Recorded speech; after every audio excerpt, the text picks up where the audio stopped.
Hello friends, welcome to FC channel. இன்றைக்கி என்ன பார்க்க போகிறோம்னா, ரம்தான் சீரீஸில் வந்து எபிசோட் 2 தான் பார்க்க போகிறோம். ஸோ இது ஸ்வீட்டாக செஞ்சு இன்றைக்கி காரமாக வந்து சாஃப்டாக நான் தான்.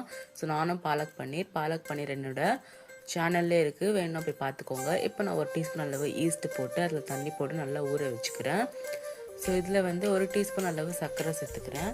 சேர்த்து நல்லா மிக்ஸ் பண்ணிவிட்டு இது தனியாக வச்சு ஊற வச்சிடலாம். இப்போ நான் வந்து கோதுமை மாவு தான் சேர்த்துக்கிறேன். உங்களுக்கு தேவையான அளவு நீங்கள் சேர்த்துக்கோங்க. நான் வந்து 1 டீஸ்பூன் அளவு உப்பு, 2 டீஸ்பூன் அளவு நெய் சேர்த்து நல்லா மிக்ஸ் பண்ணிக்கிறேன். இப்போ வந்து ஈஸ்ட் வந்து நல்லா ஊறிடுச்சு. இந்த அளவுக்கு நல்லா ஊறணும். ஈஸ்ட் எதுக்கு சேர்க்குறோன்னா, நல்லா வந்து நான் வந்து சாஃப்டாக வர்றதுக்காக தான் ஈஸ்ட்டு சேர்க்குறோம். ஸோ இதுவும் சேர்த்துக்கலாம்.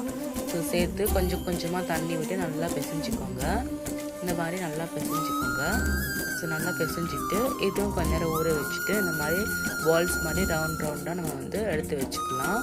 இப்போ வந்து கொஞ்சமாக வந்து கோதுமை மாவு சேர்த்து அதில் அந்த பேடாவை வச்சு நான் வந்து ஓவல் ஷேப்பில் வர வரைக்கும் நல்லா வந்து ஷேப் பண்ணிக்கிறேன். ஸோ இந்த மாதிரி ஓவல் ஷேப்பில் ஷேப் பண்ணிவிட்டு இப்போ நான் வந்து பட்டரை வந்து மெல்ட் பண்ணிக்கிறேன். ஏன்னா பட்டர்னா வந்து நம்ம வந்து செய்ய போகிறோம், அதனால நான் வந்து பட்டரை மெல்ட் பண்ணிட்டேன். இப்போ நம்ம ஷேப்பாக செஞ்சு வச்சோம் இல்லையா, அதில் கொஞ்சமாக வந்து தண்ணி வந்து நீங்கள் வந்து அப்ளை பண்ணிக்கோங்க. அப்ளை பண்ணிவிட்டு இது தவாவில் நீங்கள் போட்டுக்கோங்க. தவாவில் போட்டு இந்த மாதிரி ஒரு பேன் இருந்தால் அதில் நெருப்பு காட்டி இந்த மாதிரி நம்ம வந்து நல்லா குக் பண்ணிக்கலாம்.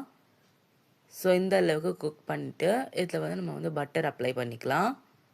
ஸோ இந்த மாதிரி பட்டர் அப்ளை பண்ணிக்கோங்க. இந்த மாதிரி நீங்கள் சஹருக்கு செஞ்சு சாப்பிட்டா சூப்பராக இருக்கும். ஸோ இந்த வீடியோ பிடிச்சிருந்தா லைக் பண்ணுங்கள், ஷேர் பண்ணுங்கள், மறக்காமல் சப்ஸ்கிரைப் பண்ணுங்கள். By friend.